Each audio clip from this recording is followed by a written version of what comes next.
Sambra represents needle time. We also have Samro that represents performance as well. So there's Dalro, I think there's Mawata as well. So you need to firstly understand that's the basis and the foundation of all these rights, right? Now, as an artist or as a performer or as a composer, you need to be a member of all the CMOs, but only the ones that then would appeal to you because of what you do. Because you can be a performer and not a songwriter. You can be a songwriter and not a performer, or you can be both.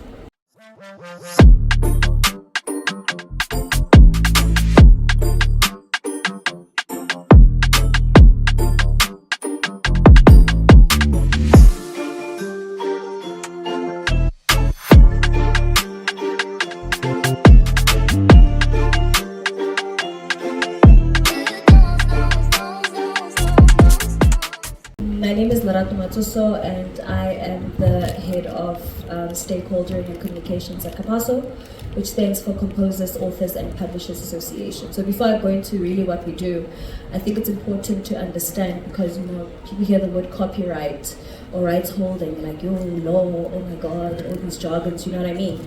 But unfortunately, because we are in the music business, it has to be treated like a business. So in South Africa, there are different copyrights that make up a copyright, right? It's not just one copyright. So at CAPASO, we represent the mechanical right. Mechanical is the reproduction of your works, right? So you go to studio, you record your song, you put it on a master. So that process of taking it and putting it on a master, that's a reproduction. You've taken it from recording it, it is now on a physical, something that you can hold, basically. Then you take the same album or songs, which we refer to as works. So when I say works, I mean a song.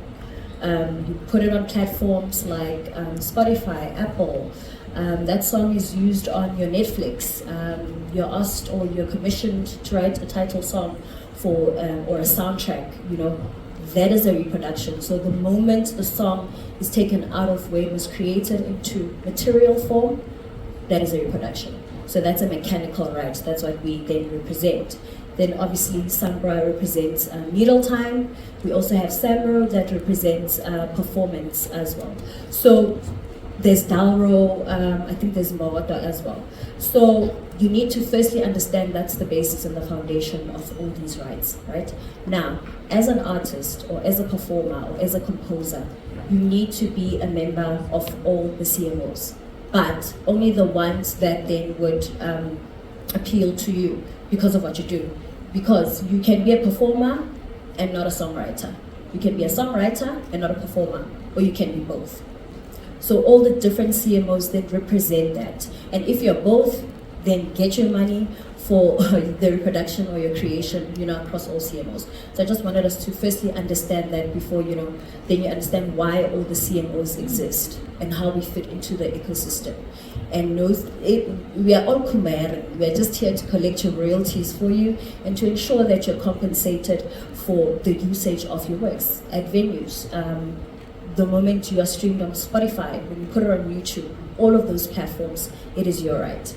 And also there's this misconception, I guess, amongst artists that if there's a session musician or if you're featured, you are not to get those royalties. No. You can be paid a session fee, but it's your right for your creation to your royalties. So you need to register. So don't let anyone tell you that maybe they're the main act and you're a feature that, no, I'm collecting 100%, which then trickles into split sheets. You need to, each and every time when you go into a studio session, have split sheets. I don't know how many times we have issues or challenges when it comes to split sheets because artists don't have those split sheets. Now, split sheets are important because we can identify how much you're paid.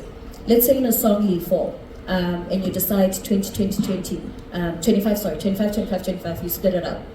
If the song that you created makes 100,000, please, I'm not saying you're gonna get 100,000. If it makes 100,000, then you all get your 25,000, because of the split. So it's extremely important to have the split sheets, to have the difficult conversations, because most of the time, artists don't want to have these conversations. And if you don't have these conversations, you will go into, challenges. Like, I think the most famous one is the one, Jerusalem.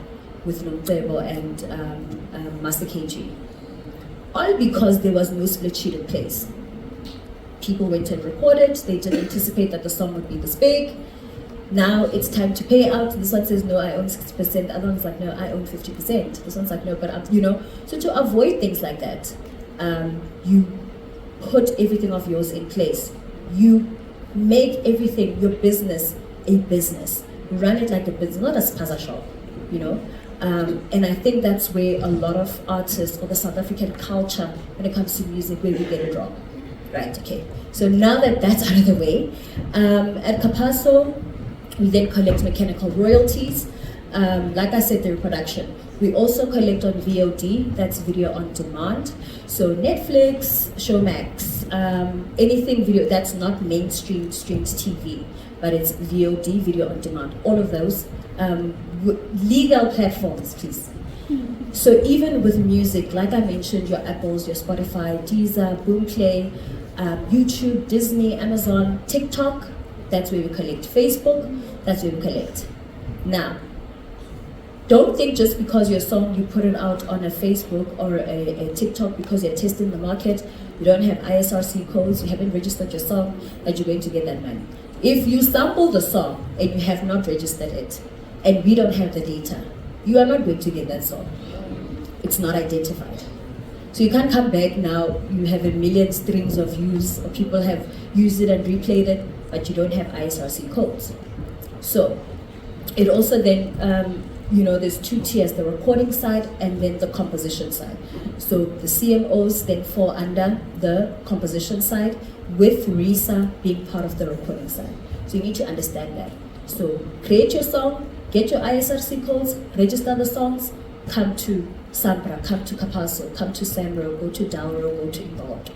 So I think, I'll leave it at that because it's right. A lot of information. Somebody said that you should think of every recording session as though you're recording a hit. Yes. You never know. You never know. Right.